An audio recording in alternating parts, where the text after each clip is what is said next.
Salam kasih dalam anugerah Tuhan kita Yesus Kristus.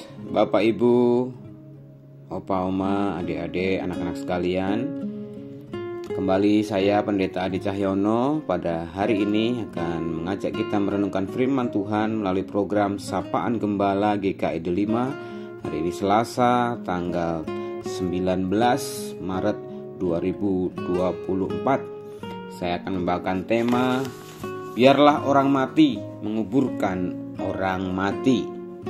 Gimana caranya ya orang mati menguburkan orang mati? Apa maksud perkataan itu? Tema ini kita renungkan didasarkan dari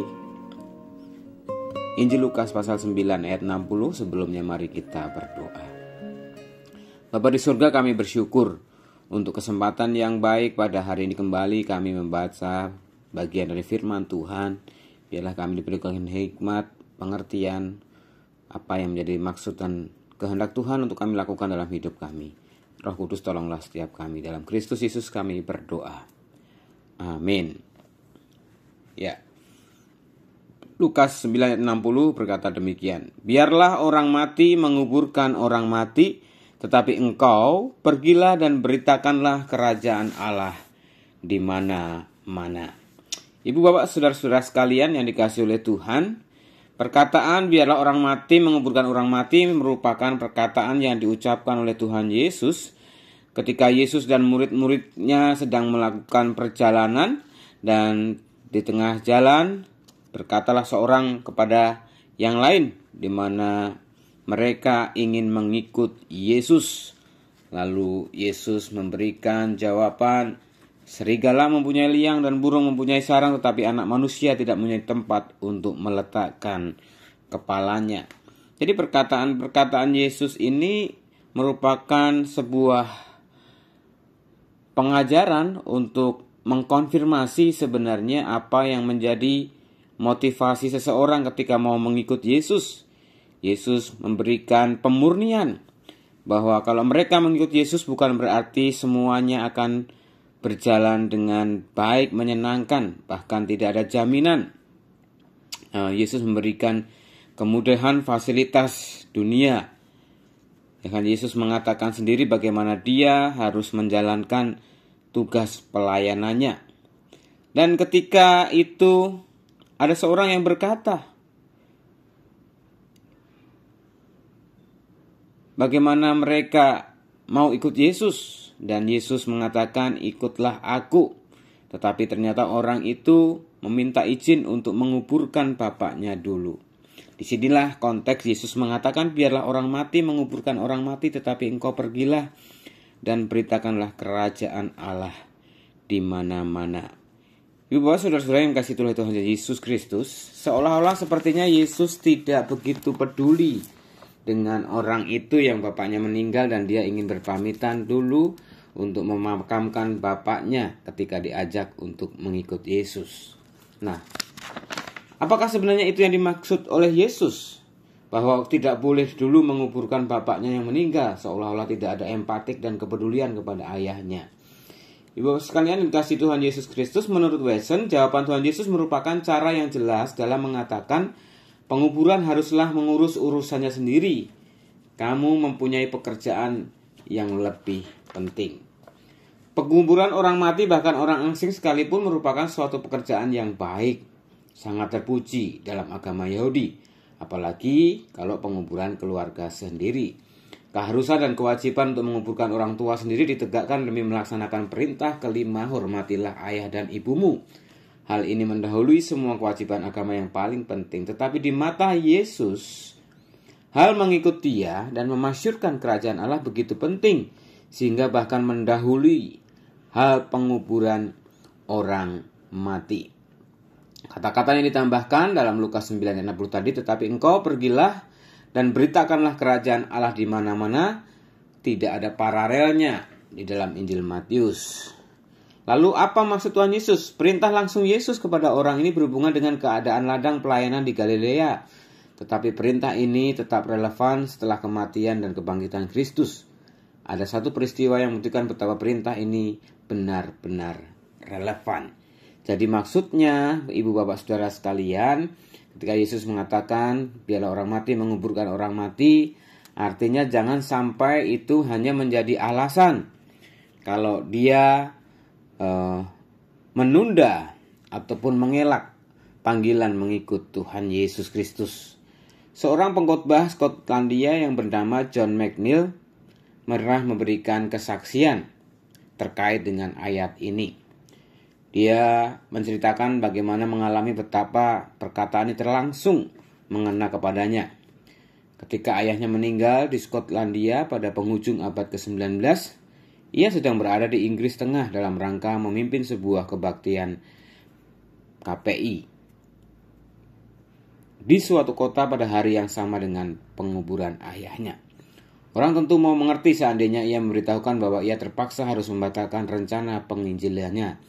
Tetapi John McNeill berkata, "Saya tidak berani melakukannya, karena Yesus yang sama berdiri di samping saya dan seakan berkata, 'Nah, kutangkap kau, ayo pergi, kabarkan Injil pada orang-orang itu, atau engkau lebih suka menguburkan orang mati daripada membangkitkan orang mati.'" Dan John McNeill akhirnya terus melanjutkan khotbahnya.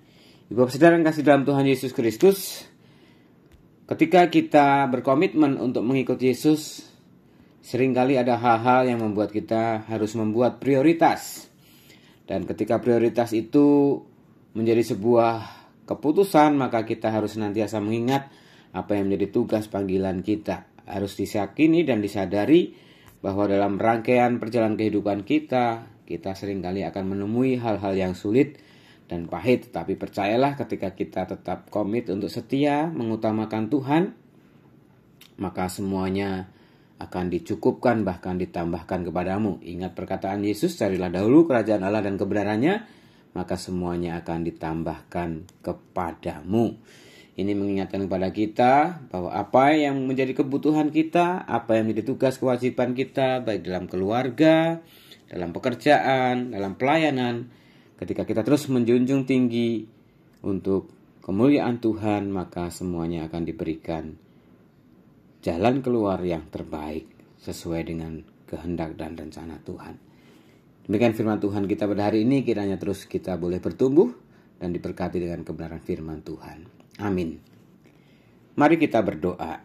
Bapa di surga, kami bersyukur kalau pada hari ini kembali kami membaca bagian firman Tuhan, terutama pengajaran tentang Tuhan Yesus, tentang kata-kata sulit, di mana kami diingatkan untuk membuat prioritas yang sungguh jelas, untuk memurnikan apa yang menjadi motivasi kami. Tuhan tolong agar mereka yang senantiasa boleh Tuhan hadirkan dalam hidup kami, baik keluarga, pasangan, anak, menantu, cucu, semuanya menjadi anugerah Tuhan yang kami syukuri, yang kami rawat, kami jaga, kami pelihara.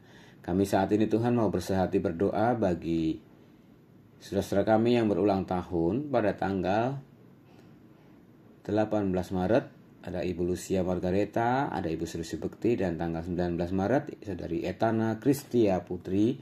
Tuhan tambahkan lagi 1 tahun mereka di tahun ini, membuat mereka semakin setia kepada Tuhan dan mendedikasikan hidupnya untuk melayani dan memuliakan Tuhan, baik dalam keluarga, dalam studi, pekerjaan, dalam pelayanan, dan dimanapun Tuhan menempatkan. Kami sangat berdoa untuk saudara-saudara yang dalam sakit dan dalam pengobatan, Ibu Trisna Ningsih, Bapak Sutanto Harto, Ibu Titi Niati, dalam pemulihan Bapak Tony Talar, Oma Wiguna, dan mereka yang sudah lanjut usia, ada Oma Heni Cahya, Oma Budi, Bapak Effendi, Oma Theo, Oma Sylvia Intan, Oma Nani Pangestu, Oma Nani Mahargono. Tuhan, kami terus berdoa agar mereka mendapatkan kelimpahan kasih karunia Tuhan, hidupnya tetap dalam keteguhan hati dan iman, karena terus merasakan kasih setia Tuhan, terutama melalui keluarga yang merawat, mendampinginya, juga para suster perawatnya. Terima kasih Tuhan, kami mendoakan untuk Gerejamu GKI 5 dalam rangkaian masa Raya Paskah yang sudah memasuki masa-masa Minggu Prapaskah kelima dan menjelang rasa Minggu Palmarum. Tuhan menolong berkati agar pekan suci nanti menjadi kesempatan yang baik bagi umat-Mu untuk merasakan kedatangan dan penghayatan akan korban Kristus di kayu salib. Kami mendoakan panitia yang merancangkan berbagai kegiatan dan acara. Tuhan menolong berkati semuanya menjadi kemuliaan bagi nama Tuhan. Kami juga bersyukur untuk para calon penatua yang akan diteguhkan pada tanggal 24 Maret dan juga mereka yang akan melanjutkan penatuaan di periode yang kedua. Tuhan memberkati, mempersiapkan hati mereka, komitmen mereka untuk mereka juga boleh menjadi pelayan-pelayan-Mu yang setia, yang penuh dedikasi dan ketulusan. Kami bersatu berdoa bagi bangsa dan negara kami, kiranya limpahan rahmat dan cinta Tuhan terus melingkupi bangsa dan negara kami, hidup dalam kerukunan, kedamaian, kesatuan dan persatuan, dan mewujudkan visi bersama sesuai dengan Undang-Undang Dasar 45 dan juga Pancasila. Doa ini Tuhan kami minta, kami alaskan dalam satu nama Tuhan kami Yesus Kristus yang mengajar kami berdoa. Doa Bapa kami. Bapa kami yang di surga, dikuduskanlah namamu, datanglah kerajaanmu, jadilah kehendakmu di bumi seperti di surga. Berikanlah kami pada hari ini makanan kami yang secukupnya, dan ampunilah kami akan kesalahan kami seperti kami juga mengampuni orang yang bersalah kepada kami. Dan jangan bawa kami ke dalam cobaan, tapi lepaskanlah kami daripada yang jahat. Karena Engkaulah yang punya kerajaan dan kuasa dan kemuliaan sampai selama-lamanya. Kini terimalah berkat Tuhan. Tuhan memberkati engkau dan melindungi engkau. Tuhan menyinari engkau dengan wajahnya dan memberi engkau kasih karunia. Tuhan menghadapkan wajahnya kepadamu dan memberi engkau damai sejahtera dalam anugerah berkat Tuhan kita Yesus Kristus. Amin.